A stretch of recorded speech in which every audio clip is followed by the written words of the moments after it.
ایسی عورت پر فرشتے لعنت کرتے ہیں جو عورت اپنے شوہر کو یہ ایک جملہ بولتی ہے۔ ایسی عورت اللہ تعالیٰ کے غضب کا نشانہ بنتی ہے۔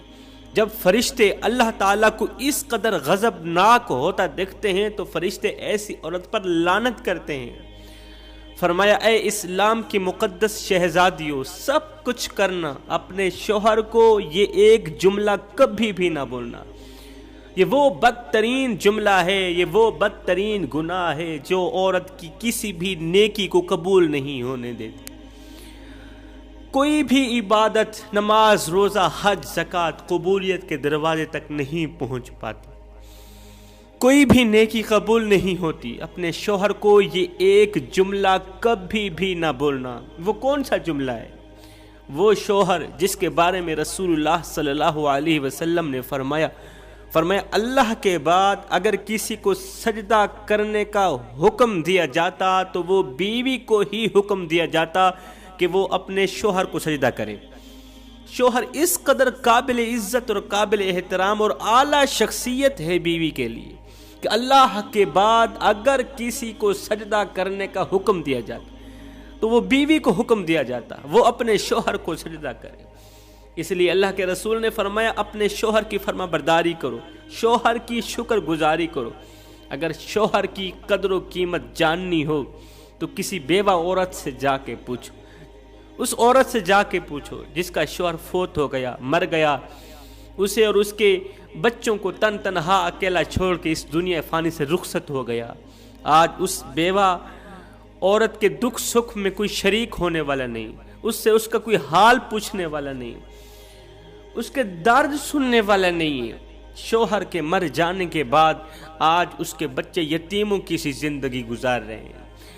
وہ دوسروں کے اترے ہوئے کپڑے پہنتے ہیں، وہ دوسروں کا بچا ہوا کھانا کھاتے ہیں۔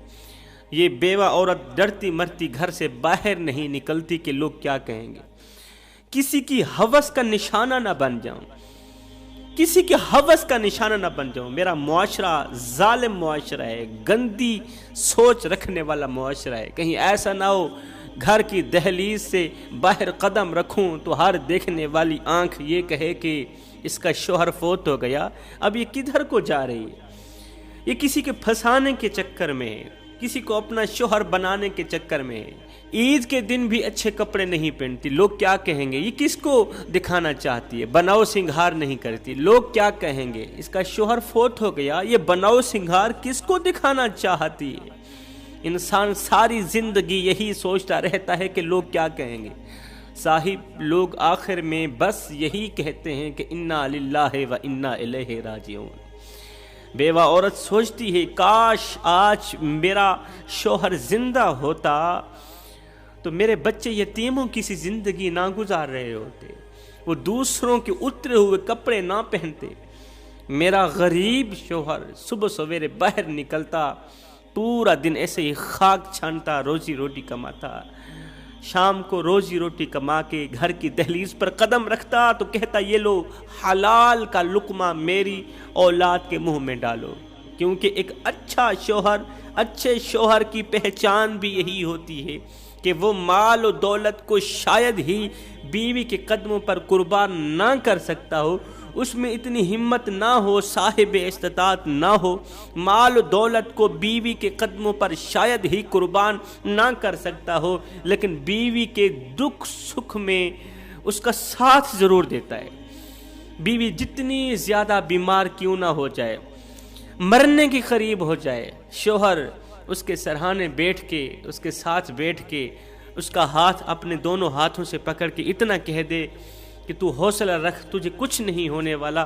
قسم خدا کی بیوی کی آدھی سے زیادہ بیماری تو یہی جملہ ختم کر دیتا ہے، شوہر کا یہی حوصلہ ختم کر دیتا ہے۔ تو فرمایا اگر شوہر کی قدر و قیمت جاننی ہو تو اس عورت سے جا کے پوچھو جس کا شوہر فوت ہو گیا۔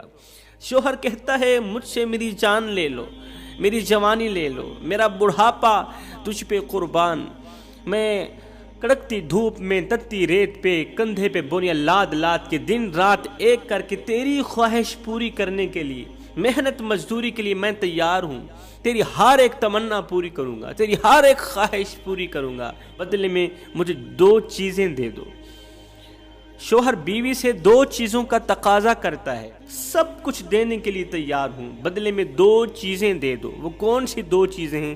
ایک بچوں کی اچھی پرورش، بچوں کی اچھی تربیت، دوسری میری اطاعت، میری فرما برداری۔ میرے سامنے زبان درازی مت کرنا، میرے سامنے بک بک مت کرنا، میرے گھر کی دہلیز پر چغل خوری والا گناہ مت کرنا، کیونکہ جس گھر کے اندر چغل خوری کی جاتی ہو، بڑے شوق سے یہ گناہ کیا جاتا ہو، اس گھر میں رحمت کے فرشتے نہیں آتے۔ بیوی کا ستایا ہوا ایک شخص، اس کی بیوی زبان دراز تھی، وہ ہر وقت شوہر کے سامنے بک بک کرتی ہی رہتی، ہر وقت جلی کٹی سناتی ہی رہتی۔ بیوی کی جلی کٹی باتوں نے اسے اندر سے کھوکھلا کر رکھا تھا، یہ بیچارہ بہت ہی زیادہ پریشان تھا۔ اس کی بیوی غیبت کے ذریعے، چغلی کے ذریعے گھر میں ہر وقت جھگڑا ڈلواتی تھی۔ بیوی کا ستایا ہوا یہ شخص بیوی کی شکایت لے کر حضرت سیدنا عمر فاروق رضی اللہ تعالی عنہ کے گھر گیا۔ جب آپ کے گھر کے قریب گیا تو اس شخص نے سنا حضرت عمر فاروق کے گھر کے اندر سے آپ کی زوجہ محترمہ کی آواز آ رہی تھی۔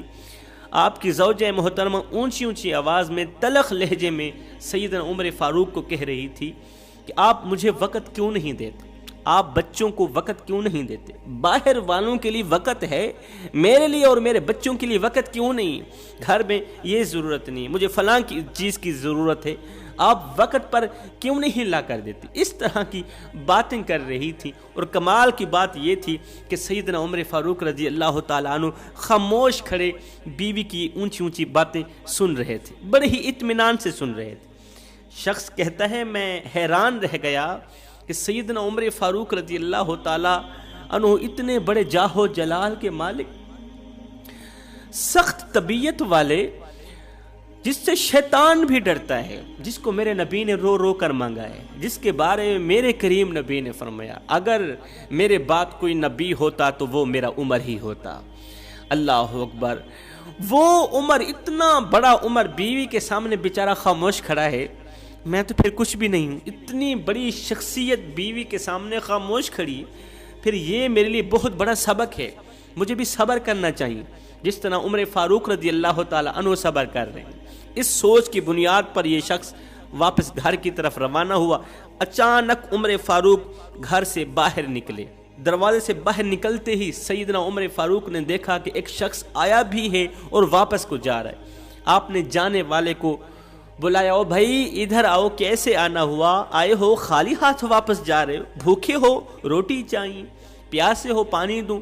اس نے کہا حضرت نہ تو میں بھوکا ہوں نہ تو میں پیاسا ہوں، میں ایک کام کے سلسلے میں آیا تھا، بیوی کی شکایت لے کر آیا تھا، لیکن جب آپ کے گھر کے قریب پہنچا آپ کا حال بھی ویسا ہی پایا جیسا میرا حال تھا، میری بیوی بھی میرے سامنے اونچی اونچی آواز میں باتیں کرتی اور آپ کی زوجہ محترمہ بھی آپ کے سامنے اونچی اونچی آواز میں باتیں کر رہی تھی، اور آپ خاموش کھڑے صبر پہ صبر کرتے چلے جا رہے تھے۔ میں نے سوچا یہ میرے لیے بہت بڑا سبق ہے، بس یہی سبق لے کے میں واپس کو جا رہا ہوں۔ حضرت عمر فاروق رضی اللہ تعالیٰ عنہ یہ سن کر مسکرا پڑے۔ آپ نے فرمایا بھائی بیوی کی باتیں خاموشی سے اس لیے سن رہا تھا، صبر اس لیے کر رہا تھا، میں نے کچھ نہیں بولا، بس سنتا ہی چلا جا رہا تھا، اس لیے کر رہا تھا کہ بیوی کے میرے اوپر بہت بڑے احسانات ہیں۔ اس شخص نے کہا حضرت کون سے احسانات؟ فرمایا کہ میری بیوی میرے لیے کھانا پکاتی ہے، میرے بچوں کے لیے کھانا پکاتی ہے، میری بیوی میرے جوتے صاف کرتی ہے، میرے بچوں کے جوتے صاف کرتی ہے، میرے کپڑے دھوتی ہے، میرے بچوں کے کپڑے دھوتی ہے، کڑکتی دھوپ میں، گرمی کے موسم میں، شدید گرمی میں کچن میں کھڑے ہو کے 2-2 گھنٹے لگا کے کھانا تیار کرتی ہے، اور سب سے پہلے خود بھی نہیں کھاتی، ہمیں کھلاتی ہے، مجھے کھلاتی ہے، میرے بچوں کو کھلاتی ہے۔ میری اولاد میں سے، میرے بچوں میں سے اگر کوئی بیمار ہو جائے ساری رات بچے کے سرانے پہ بیٹھ کے گزار دیتی ہے، اور یہ بھی دعا کرتی ہے کہ مجھے کچھ ہو جائے میرے بچے کو کچھ نہ ہو۔ اللہ اکبر! میری بیوی نے میرے گھر کو رونق بخشی، اس نے میرے گھر کو آباد کیا، اور سب سے بڑا احسان یہ ہے کہ اس نے آ کر میرا ایمان مکمل کیا، کیونکہ میرے نبی کا فرمان ہے کہ نکاح کے بغیر انسان کا ایمان مکمل نہیں ہو سکتا۔ اس نے آ کر میرا ایمان مکمل کیا، اسی کی وجہ سے